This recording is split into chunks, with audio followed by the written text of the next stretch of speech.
What stirs in the shadows of your unclaimed potential? The world is a mausoleum of abandoned dreams, where the timid and the tame lay buried beneath the weight of their own hesitation. You stand at the threshold of this crypt, staring into the abyss of what you could become. Will you cross the divide, or will you linger? Another specter among the lost. This is not a question of fate, but of fire kindled by dark confidence, the brain hack that rewires your soul, forging you into a machine of relentless productivity, a force that carves its name into the stone of eternity. Your mind is a labyrinth, its corridors haunted by the ghosts of doubt and distraction.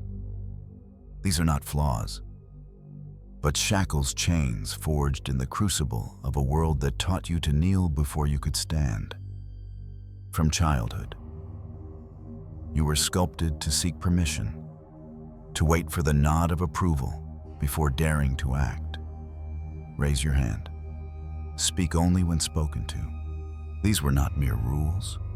They were scripts etched into your nervous system, programming you to hesitate, to overthink, to shrink from your own instincts. But hesitation is not your nature. It is a lie, a cage built by those too weak to face their own shadows. To awaken your mind, you must burn this cage to ash. You must become the flame. Consider Thomas Edison, a man who wrestled light from the jaws of darkness. 10,000 failures scarred his path, each one a specter whispering defeat. Yet he did not falter. Why? Because he understood that the mind is not a fragile relic, but a forge where doubt is melted into resolve. Every failure, every misstep, is fuel for the fire of transformation. You are not your setbacks. You are the heat they generate, the steel they temper to ignite your mind. You must reject the lie that you are not enough. Shatter the illusion that the world is too vast, too cruel. These are phantoms, brittle as bone. Step into the furnace of your potential and let it reshape you into something unbreakable. But a mind awakened is nothing without vision to guide it. Vision is the compass of dark confidence, the map that charts the unseen. Andrew Carnegie, a titan born from the dust of poverty, knew this truth. He had no wealth, no privilege, only a hunger that clawed at his soul. His mind was his weapon, a lens that saw not the world as it was, but as it could be. He did not wait for opportunity, he forged it, painting his empire on the canvas of chaos.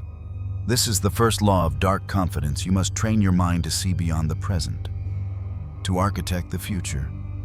Close your eyes. Envision the life you desire not as a fleeting dream, but as a cathedral, every stone laid with intention. This is not fantasy, it is engineering. Build it in your mind until it is so vivid it demands to exist. Yet vision is a ghost without belief to give it substance. Belief is the pulse of dark confidence, the rhythm that drives the machine. Abraham Lincoln, a man who walked through the valley of despair, understood this. Failure dogged his steps, businesses crumbled. Elections slipped through his fingers, yet he rose to bind a broken nation. How? Because he believed, not in the fleeting warmth of hope, but in the cold, unyielding certainty of his purpose. Belief is not a feeling, it is a decree.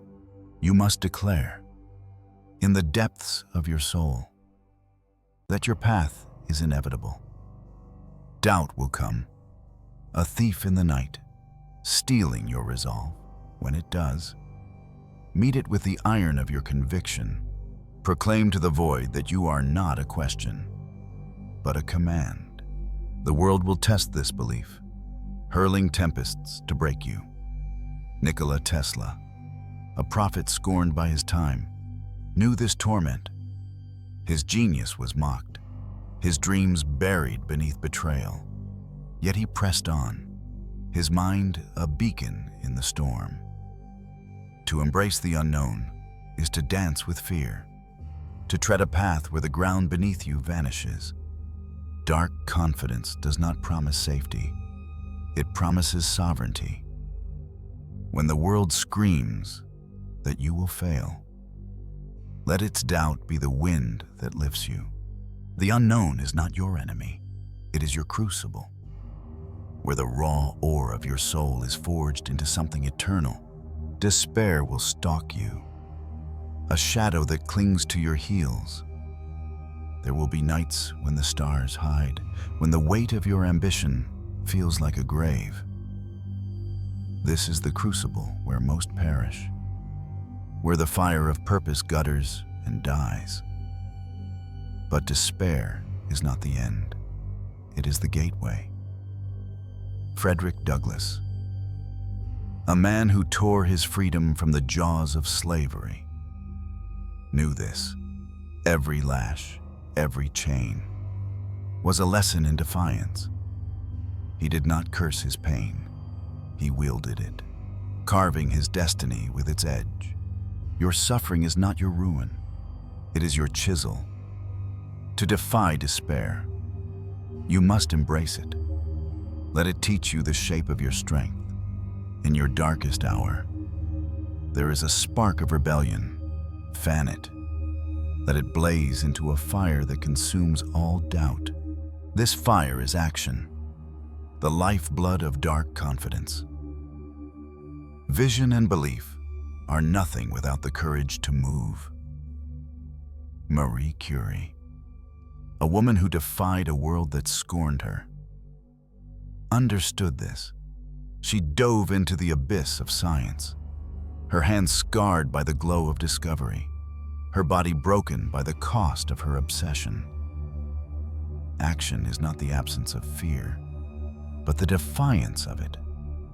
It is the choice to move when the world bids you stand still, to build when all around you crumbles. Every step, no matter how small, is a rebellion against inertia.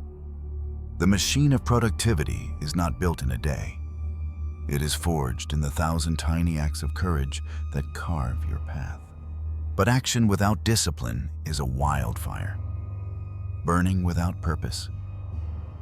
Discipline is the skeleton of dark confidence, the structure that holds the machine together. Leonardo da Vinci, a man whose mind was a tempest of ideas, knew this. His genius was not scattered, it was channeled, a river cutting through stone. Discipline is not punishment, it is power. It is the art of saying no to the fleeting and yes to the eternal. Create rituals, sacred habits that tether you to your purpose. Rise when the world sleeps. Work when others falter. Let the rhythm of your discipline become the pulse of your transformation. In the shadow of discipline lies gratitude, a force that turns ashes to gold. Gratitude is not weakness, it is a blade, cutting through the fog of despair. Helen Keller, who found light in a world of darkness, understood this. She did not curse her blindness, she thanked it, for it taught her to see with her soul. Look at your scars, your losses, the moments that broke you. They are not your defeat. They are your teachers.